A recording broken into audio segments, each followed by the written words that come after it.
बच्चों, आज का टॉपिक है method of charging a body.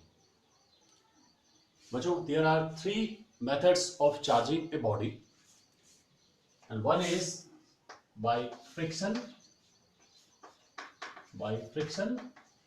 second is by conduction,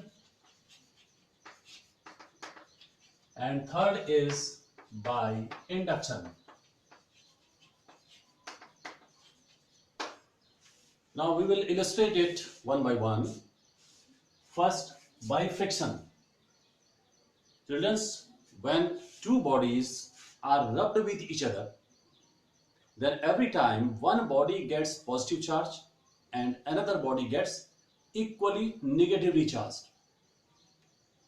जब भी दो बॉडीज को आप रब करते हैं तो रब करने के बाद एक बॉडी पर पॉजिटिव चार्ज आएगा और दूसरी बॉडी पर निगेटिव चार्ज आएगा। लेकिन इसमें कंडीशन ये है कि ये पता करना किसी भी तरीके से आसान नहीं है कि किस बॉडी पर पॉजिटिव चार्ज आएगा और किस बॉडी पर नेगेटिव चार्ज आएगा, राइट?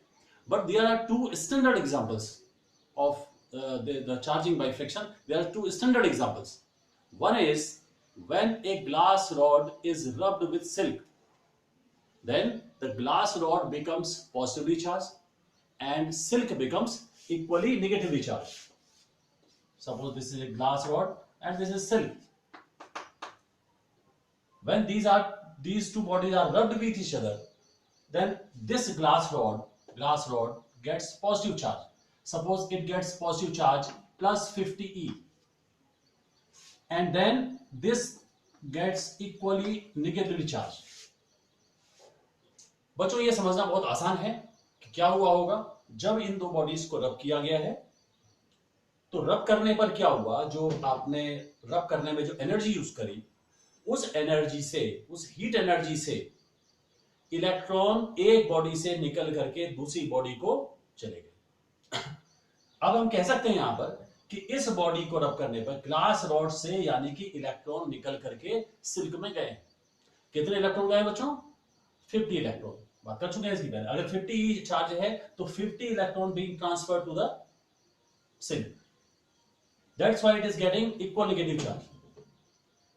ये एक स्टैंडर्ड एग्जांपल है बच्चों, ये आपको याद भी रखना पड़ेगा। Second example, well known example, is that when an ebonite rod is rubbed with fur or wool, then ebonite rod gets negatively charged and fur or wool becomes equally positively charged. This is another standard example. इसके अलावा बहुत सारे example हो सकते हैं, but किसी भी दो बॉडीज को ध्यान रखिएगा, जब रब करेंगे किसी भी दो बॉडीज को तो one will get positive charge and another will get negative charge, but you cannot determine which will get positive, which will get negative. So this is the charging by friction. The second is by conduction. What is the conduction method? It is the method of charging a body. It is the method of charging a conductor by touching it with another charged conductor. Conduction होना चाहिए इसमें conductor के बीच में। अब मैं example आपको बताता हूं, दिखाता हूं। Suppose this is a conductor, this is a conductor which is on an insulating stand. Suppose this is uncharged conductor. This is uncharged conductor, या कंडक्टर भी कह सकते हैं, uncharged conductor. And suppose we have another charged body. Suppose here is another charged body. मैं यहां पे दिखा दे रहा हूं बच्चों समझने के लिए। ये charged body है, सपोज कर लो। This is charged conductor.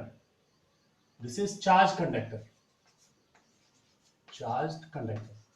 For example suppose इस पर +100 ही चार्ज है बच्चों, हमने इसको चार्ज करना है बाय कंडक्शन मेथड।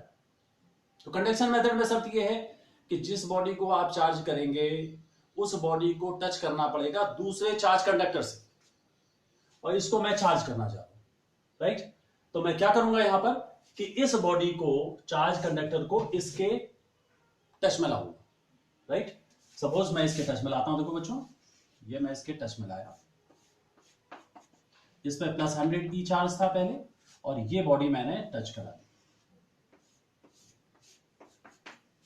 ये अनचार्ज कंडक्टर है, ये चार्ज कंडक्टर जो मैं लाया, ये चार्ज कंडक्टर था और ये अनचार्ज जो मैं लाया। This is अनचार्ज, this is charge. Now when these two bodies are touched with each other, what will happen? क्या होगा देखिए बच्चों, इस चार्ज कंडक्टर से आपको पता है प्लस 100 ही चार्ज है, यानी कि 100 इलेक्ट्रॉन्स निकले हुए हैं इस बॉडी से, कहीं दूसरी बॉडी को चले गए थे, तभी इसमें पॉजिटिव चार्ज आया है, यानी कि इसमें इलेक्ट्रॉन की शॉर्टेज है। अनचार्ज कंडक्टर में कोई भी इलेक्ट्रॉन ना तो बाहर गया है ना आया है। ध्यान रखना, कंडक्टर है, बहुत सारे इलेक्ट्रॉन अंदर हैं, सारे इलेक्ट्रॉन फ्री हैं, रूम टेम्परेचर पर बता चुका हूं पहले, और इसको कोई इलेक्ट्रॉन ना तो मिला है ना इसका गया है, लेकिन यहां पर शॉर्टेज हुई है इलेक्ट्रॉन की, 100 इलेक्ट्रॉन गए हैं, और भी ऐसा ये इलेक्ट्रॉन को अट्रैक्ट करेगा। This body will attract the electrons from this charge conductor, from this अनचार्ज conductor. तो क्या होगा बच्चों, इलेक्ट्रॉन यहां से यहां को ट्रांसफर होना शुरू हो जाएंगे, लगातार इलेक्ट्रॉन यहां से यहां को जाएंगे, ये इलेक्ट्रॉन को अट्रैक्ट करेगा। और इलेक्ट्रॉन बच्चों कब तक जाएंगे, तब तक जाएंगे जब तक दोनों पर इक्वल चार्ज ना हो जाए, यानी कि अब इस पर चार्ज क्या हो गया बच्चों, इसमें देखिए इस पर चार्ज हो जाएगा +50 और इस पर चार्ज हो जाएगा +50। देखिए बच्चों इस पर चार्ज आ गया, अनचार्ज कंडक्टर पर ये चार्ज हम ले आए। This is the method of charging by conduction. इस बॉडी को मैंने चार्ज किया with the help of this another charge conductor bye touching this with this one. एक बात बच्चों इसमें बहुत इंपॉर्टेंट है जो आपको याद रखनी है, मैं जनरलाइज कर रहा हूं इसको। अगर मैं आपसे कहूं कि पहले उनको टच कराने से पहले नेट चार्ज कितना था बच्चों दोनों कंडक्टर पे, इस पर 0 था, इस पर 100 ही, टोटल चार्ज हो गया 100 ही। जब आपने टच कराया और सेपरेट कर दिया, दोनों पे चार्ज कितना हो गया, +50 यानी कि half half. We can generalise this one, कि अगर मान लो मैं इसको जनरलाइज कर रहा हूं क्योंकि ये बड़ा इंपॉर्टेंट पॉइंट है जो आगे यूज भी हो सकता है, क्वेश्चन भी बन सकते हैं।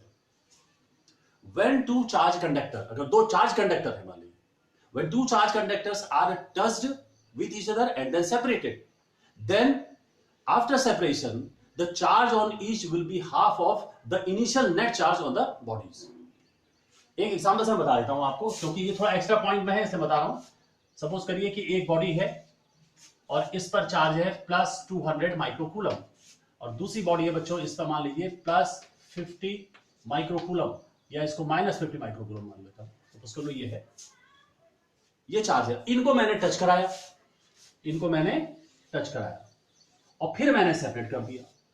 यहां तो बच्चों चार्ज कितना हो जाएगा, नेट चार्ज कितना है पहले टोटल 200 -50 कितना हो गया 150, 150 का हाफ हाफ कितना हो जाएगा +75 माइक्रोकूलम एंड +75 माइक्रोकूलम। ये मैं कहना चाहता हूं। अगर दो बॉडीज हैं, एक पर 200 माइक्रोकूलम दूसरे पर -200 माइक्रोकूलम है, तो ध्यान रखना बच्चों कि अगर आप टच कराएंगे सेपरेट करेंगे तो चार्ज कितना हो जाएगा 0 हो जाएगा, क्योंकि नेट चार्ज टोटल कितना है 200 -200 0, तो 0 का हाफ हाफ भी 0 ही रहेगा। तो ये बात आपको ध्यान रखनी है कि जब किसी दो चार्ज कंडक्टर को हम टच करते हैं और सेपरेट करते हैं, तो सेपरेट करने के बाद जो चार्ज आएगा हर एक पर, वो टोटल इनिशियल चार्ज जो पहले था बॉडीज का, उसका हाफ हाफ हो जाएगा। This method is called charging by conduction. Later on the next lecture, I will discuss the charging by induction. Right? Thank you.